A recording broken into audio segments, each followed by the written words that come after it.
Last night, I saw my wife sitting in the living room. She didn't move, didn't speak, just stared ahead, like she was waiting for something. But she couldn't have been there, because I'd just left her, asleep upstairs. This morning, I checked my phone. There was a photo, taken at 3:27 a.m. She was in the chair, eyes wide open, looking straight at the camera. I didn't take that picture, and now I'm not sure the thing in that photo was really my wife. I couldn't sleep. It wasn't unusual. I've always had a strange relationship with the night. It never scared me, just held me. Like a quiet conversation you don't remember starting, but suddenly realize you've been having for hours. The house was still. The kind of stillness that makes you hesitate before breathing, like you're afraid to disturb something invisible. You know that feeling? When the silence is so deep it feels like it's listening?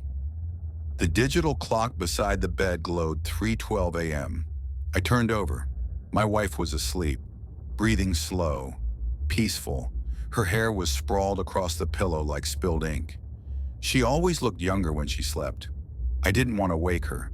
She'd had a long day, work, groceries, the little things we forget to be grateful for. But I was thirsty. I lay there for a while trying to ignore it. Dry throat, that slight pressure behind the eyes. The kind of thirst that doesn't go away just because you're pretending it isn't there. Eventually, I gave in, swung my legs over the side of the bed. The floor was cool under my feet. The hallway outside our room was dim. We always left a light on downstairs, just one, over the stove. A habit. Neither of us liked total darkness. I moved slowly, out of instinct more than necessity, stepping lightly so the old boards wouldn't creak. But of course they did. That familiar groan under the third step, and again near the bookshelf on the landing. It's funny how we memorize the noises of the place we live in. Like the house has a language, and over time we learn to understand it. When it complains, when it's restless, when it's warning us. I reached the bottom of the stairs. The kitchen was ahead, glowing faintly from the stove light. I passed through the living room on the way, not really looking, just walking. But then I paused. There was something about the space, a feeling, like I wasn't alone. And that's when I saw her, sitting in the chair by the window, still, facing forward, not moving. My breath caught for a moment. I blinked, leaned forward slightly, confused. She was there, but she was also upstairs, sleeping. I stared into the dim room, the chair, her silhouette, and for a long moment, I didn't move. I just stood there, thirst forgotten, time stretching thin, like thread about to snap. Then I stepped closer. I took another step, just one. The sound of it echoed through the quiet, too loud for a house this still. And that's when I saw her, not clearly at first, just the shape of someone sitting in the dark, in the chair by the window. My breath caught, because that chair, it wasn't supposed to be occupied. Not now, not by her. I blinked, heart beginning to race, and suddenly I wasn't thinking about water anymore. She was sitting there, in the chair by the window, the old one with the wooden arms and the cushion that had lost its shape over the years, her favorite chair. My mind hesitated, tried to fill in blanks that didn't make sense. My body stayed still. She wasn't moving, just sitting, hands on her lap, shoulders soft, head tilted slightly forward, as if listening or resting. But I couldn't see her face. The shadows swallowed everything below her chin. For a moment, I wondered if I was still dreaming. One of those vivid ones where everything looks and feels real, but something is always just a little off. I cleared my throat. Elle? Nothing. No flinch, no breath, no reaction. She just sat there. My voice came again, quieter. You okay? Still nothing. I took a step forward. The wood beneath me sighed, soft but sharp in the silence. My eyes were adjusting, slowly, shapes settling into place. The couch, the bookshelf, the corner lamp unplugged and crooked, and her unmoving. I took another step. Closer now. My heart picked up. Another step. Something wasn't right. Her posture, the way her head was tilted, too far, too still, like she'd been there for hours, like she hadn't blinked once. "Elena?" I said it low this time, almost whispering, like I didn't want to wake something. I reached out toward the light switch. My fingers brushed cold plastic. I paused. Part of me didn't want to see her clearly. Not yet. I looked back, eyes straining. She was still there. Still, I blinked. And she was gone. The chair was empty. Just empty. No creak, no movement, no sound of feet on the floor. Nothing to explain where she'd gone or how. I stared at the chair as if my eyes could force her back into it. Silence swelled in my ears, my own pulse pounding, a taste in my mouth like metal. I took a breath, slow, shaky, walked up to the chair. Nothing, no warmth in the cushion, no trace of anyone. I stood there for a long time, just breathing, trying to think. Maybe it was stress. Maybe I was still half asleep. Dream logic, slipping through the cracks of consciousness. That had to be it, didn't it? I turned away, walked back through the quiet house, up the stairs that groaned in all the familiar places, past the bookshelf, down the hall, back to our room. She was there, curled under the blanket, exactly as I'd left her. Sleeping soundly, breathing slow and deep. I watched her for a moment, the gentle rise and fall of her chest, the faint sound of air moving through her nose.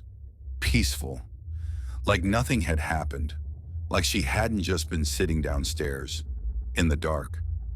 I climbed back into bed, but I didn't close my eyes, not for a long, long time. I stood there frozen, staring at the empty chair. The air felt heavier than before, charged, like it had just swallowed something whole. Had she ever been there? Was I still asleep? I backed away slowly, every step a question I couldn't answer. And when I finally reached the stairs, when I finally found the courage to go back up, I already knew what I'd find. She was still in bed, exactly where she was supposed to be. I watched her sleep, longer than I meant to. She was lying on her side, one arm tucked under her cheek, hair draped over her face in soft waves. The kind of sleep that doesn't fake itself, deep, real, unshakable. Every few seconds, her lips would twitch, just slightly, dreaming. She hadn't moved, not once. I stood at the edge of the bed, frozen in the soft blue of night, listening to her breath, to mine, to the hollow quiet pressing in from the hallway behind me. I reached out and brushed a strand of hair from her face. My fingers trembled. Warm skin. She didn't stir. "Elena," I whispered. "Nothing. Just the slow rhythm of sleep." I let the name hang in the air for a moment, then sat down on the edge of the bed. My legs felt weak, like they didn't belong to me. What the hell just happened?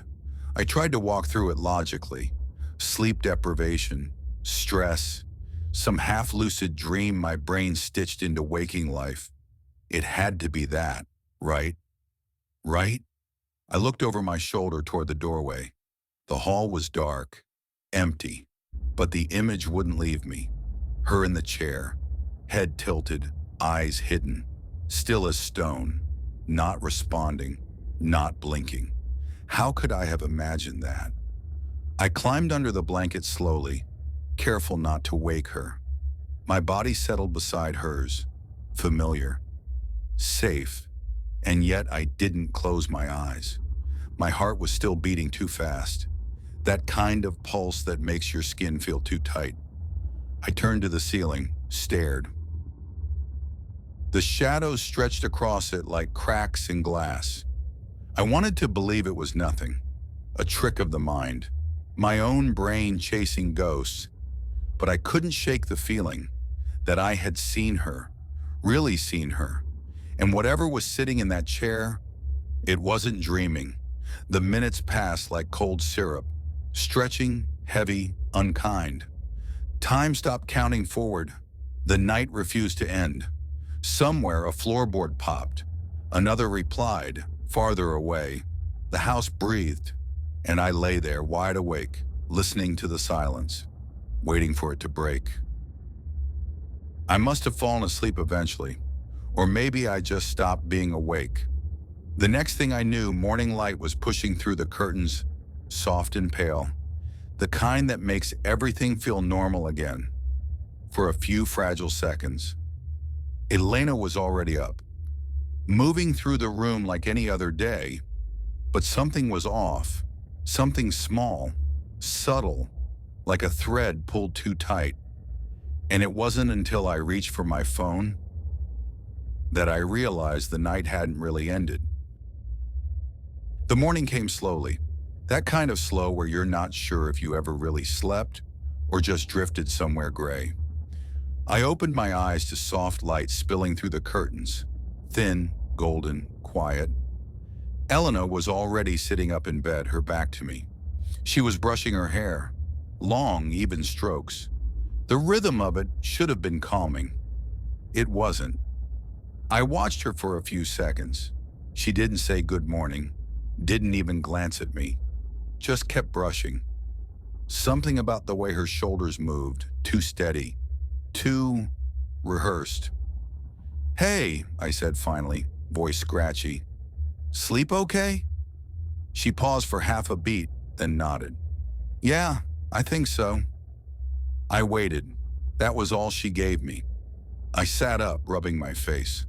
My head felt heavy, like I'd been underwater all night, my mouth dry, my eyes aching. She stood up, crossed the room without looking at me, and disappeared into the bathroom. The sound of running water followed. The door clicked shut. I exhaled slowly. There was a weight in the air I couldn't name. Not tension, not fear, but pressure. Like something unsaid was sitting between us, thick and unmoving. I reached for my phone on the nightstand. The screen lit up. 7:42 a.m. No missed calls, no texts. I swiped up to kill the alarm, and that's when I saw it. A photo, in the corner of the screen, fresh, time-stamped at 3:27 a.m. My thumb hovered over it. I don't remember taking a photo last night. I opened the gallery. It loaded slowly, as if the phone itself didn't want to show me. Then it appeared. The chair, the living room, lit faintly by the stove light in the background, and her, sitting in the chair, exactly as I'd seen her, only now. Her face was visible, eyes wide open, staring directly at the camera, not blinking, not smiling, not moving, just staring, right into me. I didn't move for a long time, just sat there, phone in hand, air caught in my throat. My skin prickled, my breath thinned. I didn't remember taking the photo. I didn't even have the phone with me last night. I was sure of it, wasn't I? The bathroom door opened behind me. I locked the screen instinctively. Elena stepped out, towel over her shoulders. Our eyes met briefly. She gave me a half smile. "Coffee?" I nodded, said nothing. She walked downstairs, bare feet soft against the wood. I stared at the phone in my hand, heart pounding, and suddenly I couldn't tell what scared me more. The photo, or the fact that she didn't ask why I looked like I'd just seen a ghost. I stared at the screen, at that still image frozen in time, her face, her eyes, looking straight through the lens, straight through me. It didn't make sense. I didn't take it. I was sure I didn't. but the timestamp said otherwise. I needed someone else to see it, to tell me I wasn't losing my mind. So I called her over, and everything that came after only made it worse. I sat at the kitchen table, phone in hand, heart still racing. Elena was at the counter pouring coffee. The morning sun touched her hair, made her look unreal for a moment, like a painting, something still and untouchable. I watched her move, calm, ordinary, like nothing had happened. But the photo burned behind my eyes. I opened it again. I had to. Her face filled the screen, dim lighting, shadows curling around her like smoke. But the eyes sharp, clear, alive, looking right into the lens, looking at me. There was no blur, no motion, no sign it was accidental. It was framed too perfectly, as if someone stood exactly where I had stood. Held the phone steady, pressed the button, but I hadn't. I would have remembered that, wouldn't I? I didn't even bring my phone downstairs last night. I was sure I was... Elle, I said suddenly, louder than I meant to. She turned, mug in hand. Yeah? Can I show you something? She gave me a look, a careful kind. The kind you give someone who's about to say something strange, or maybe dangerous. She walked over, sat across from me. I turned the phone around and handed it to her. She stared at the screen for a long time. Didn't blink, didn't speak. Finally, she looked up. When did you take this? I didn't, I said quietly. You're in the living room. She didn't answer.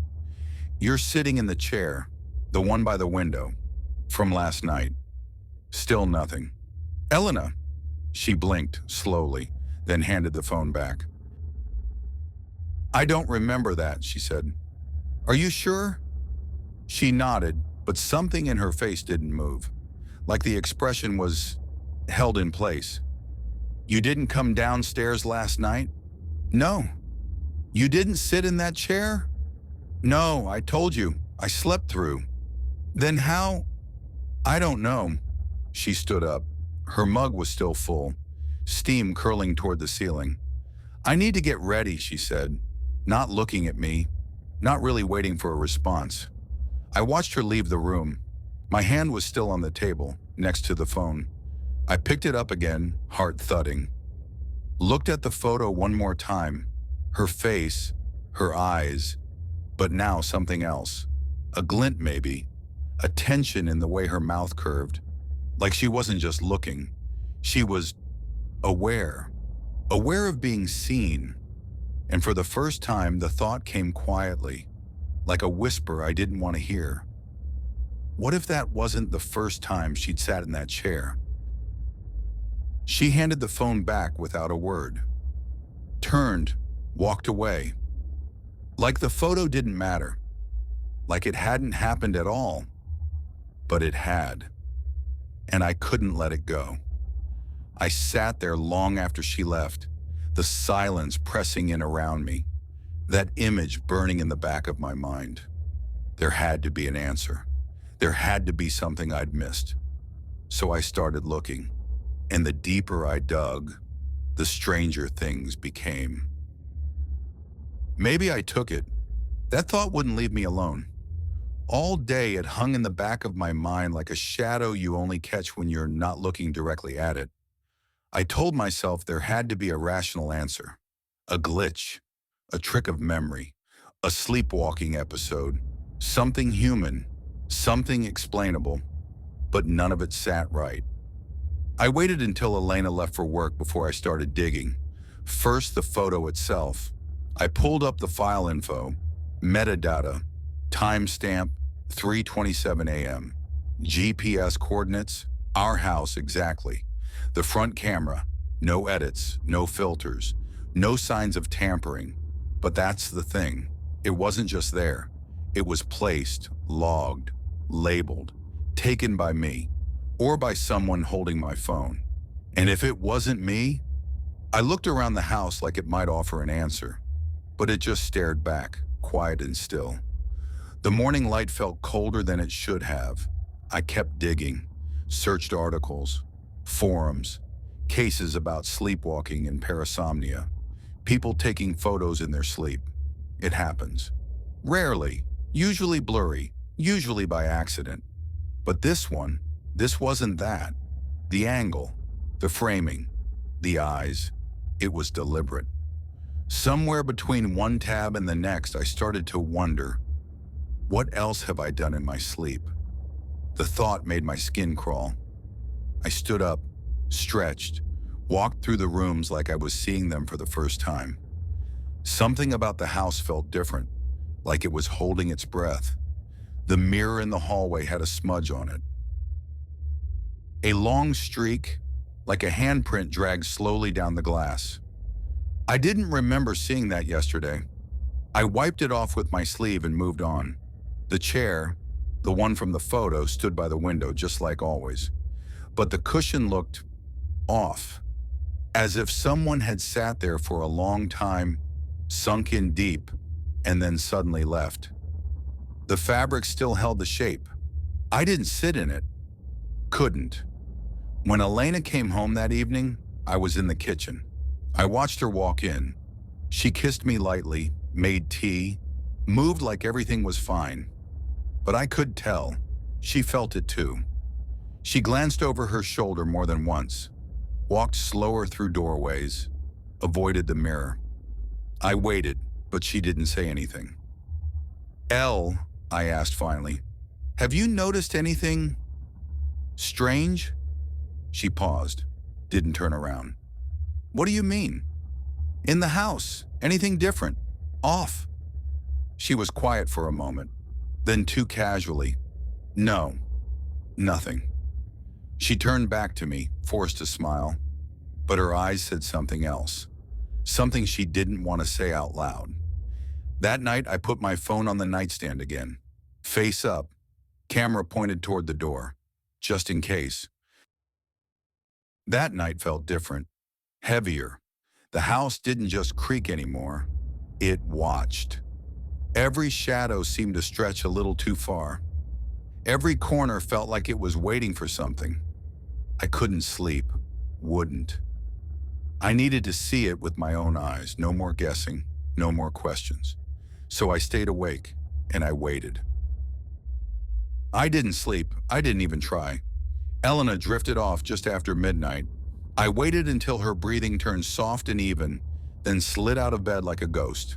This time, I came prepared.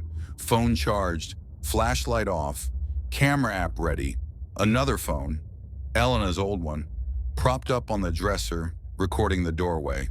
Wide angle, silent. I told myself I just needed proof. Proof of what? I didn't know. That I wasn't losing my mind? Or that something else was happening, and I wasn't imagining it? Either way, I couldn't do nothing. I sat at the edge of the bed, fully clothed. Eyes on the door, listening. Minutes passed, then an hour. The house held its breath. Beyond the thin walls, the world had gone still again. No cars, no wind, just the low hum of nighttime. The kind you only hear when you're absolutely, painfully awake. Time thickened. Every small sound felt like a jolt. The creak of the pipes, the occasional pop of settling wood, the fridge cycling on downstairs, normal things, familiar things, until it wasn't, until I heard it. A step, soft, wooden, careful, from downstairs. Another, then one more, measured, slow. I froze. The sound of footsteps moving across the living room. I stood, phone in hand, camera already rolling, stepped into the hallway. The floor groaned under me, louder than usual, as if the house wanted to announce my presence. I didn't care.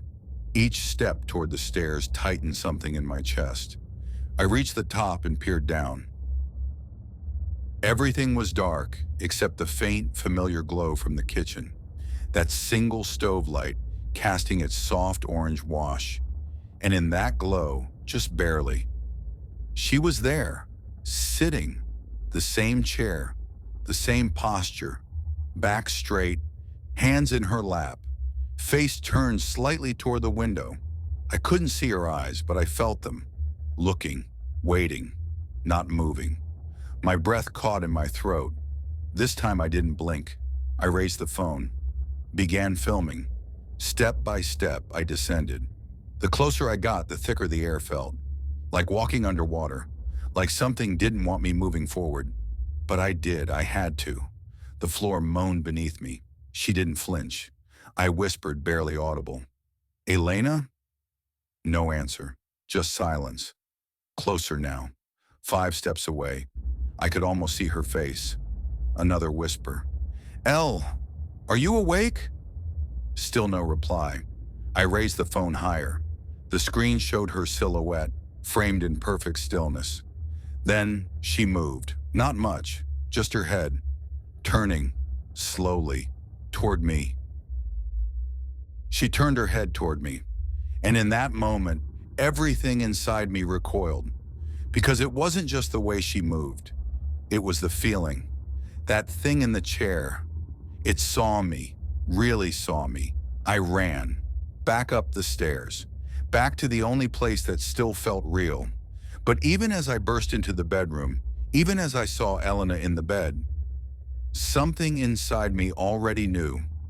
One of them wasn't her. Her head turned, not fast, not jerky, just wrong, too slow, too smooth, like a puppet on invisible strings. Like her bones remembered the movement, but her muscles had forgotten what it meant to be human. And then I saw her face. It was Elena, but it wasn't. It had her eyes, her mouth, her shape, but everything was just a little off, like a copy made from memory, one that didn't quite understand what a face was supposed to do. The eyes were open, but empty, mouth slightly parted, like it was waiting for a cue it never got. And then she smiled, not warm, not natural, a slow, wide curve that didn't reach her eyes. That didn't belong to her at all. I stepped back. My heartbeat was a drum in my throat. She stood, no sound, no effort, just upright, like something lifting a mannequin by a string through the spine. Elena? I choked the name out, though I knew this wasn't her. The thing tilted its head, and for a single awful second, it opened its mouth. But no words came out, just silence. Deep, total, suffocating. I turned and ran, up the stairs 2 at a time. My breath loud, ragged, my vision tunneled. I slammed into the bedroom door, threw it open. Elena! She jolted upright in bed, gasping. What? What is it? I stopped. She was here, hair tousled, eyes wide with confusion and fear. What happened? She asked again, voice shaking. Why are you? I stared at her, then back at the hallway behind me. It was empty. The silence returned. No footsteps, no creaks, just air. Thick and still. Elena, I whispered, voice breaking. I saw you. She frowned. What do you mean?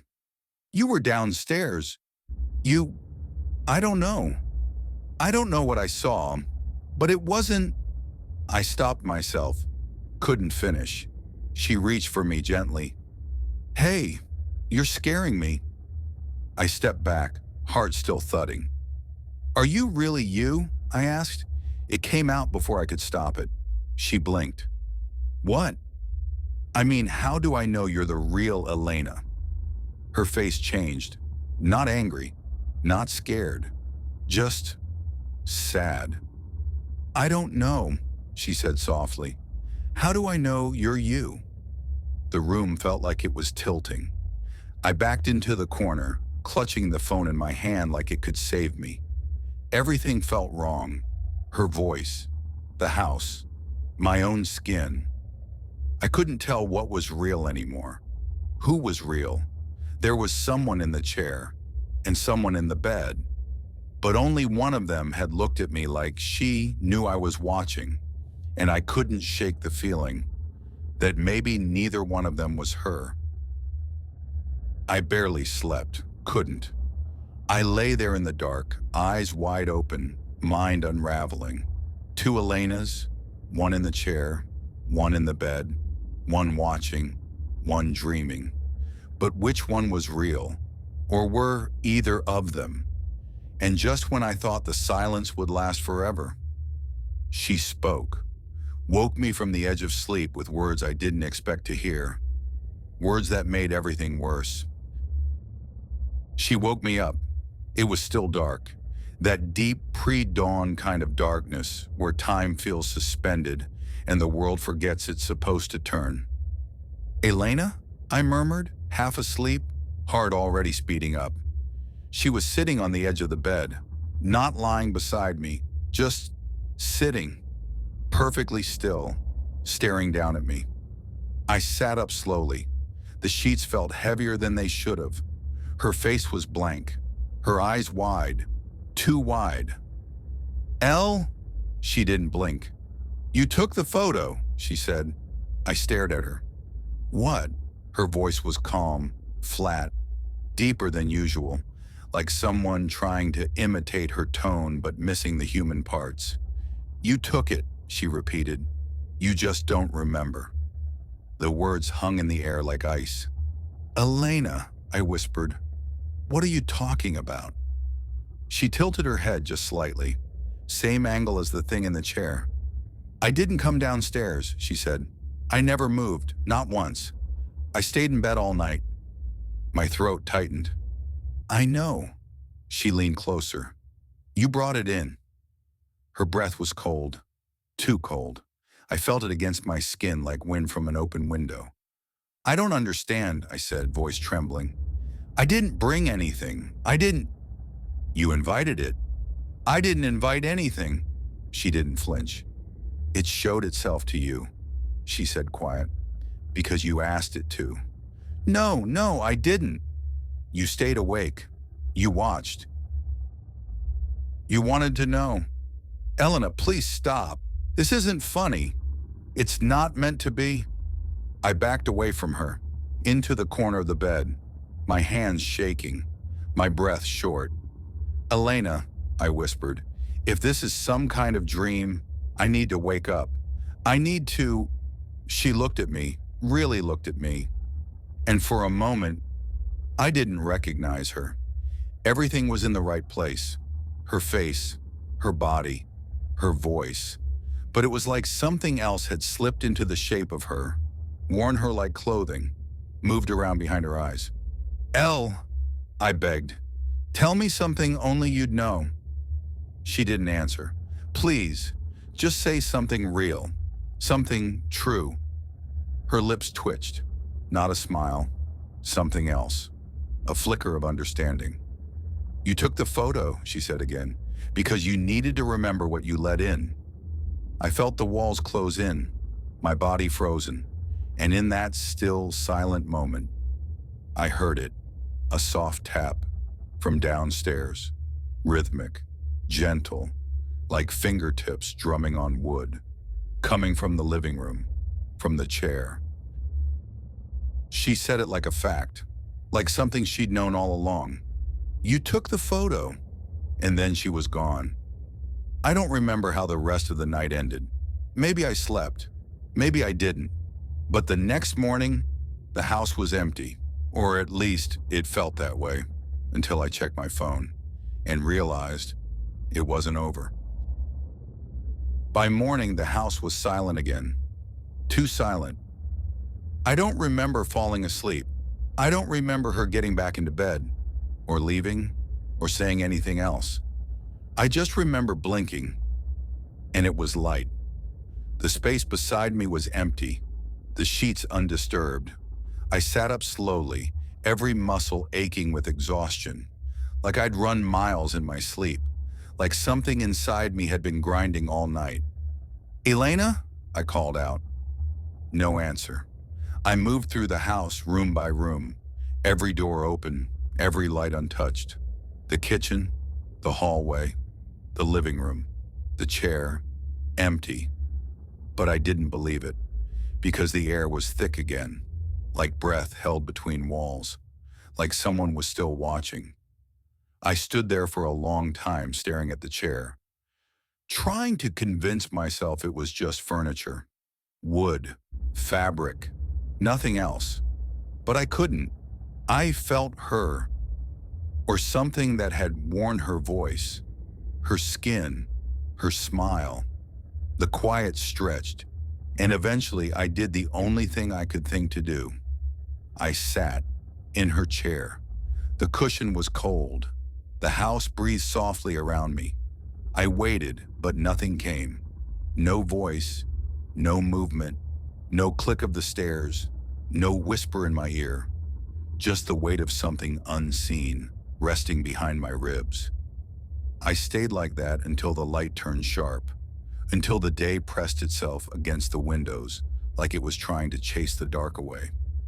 I stood, moved on autopilot, back upstairs, back to the bedroom. My phone lay face down on the nightstand. I picked it up, the screen lit. There was a new notification. Liu Luan new photo, taken at 4:06 a.m. My heart stopped. I tapped it open. The chair, the same dim light, same angle, same room, and her, sitting there, looking straight at the camera, smiling. But this time, she wasn't alone. There was a shadow in the background, my shadow, standing just behind her, phone in hand, camera raised, eyes wide open.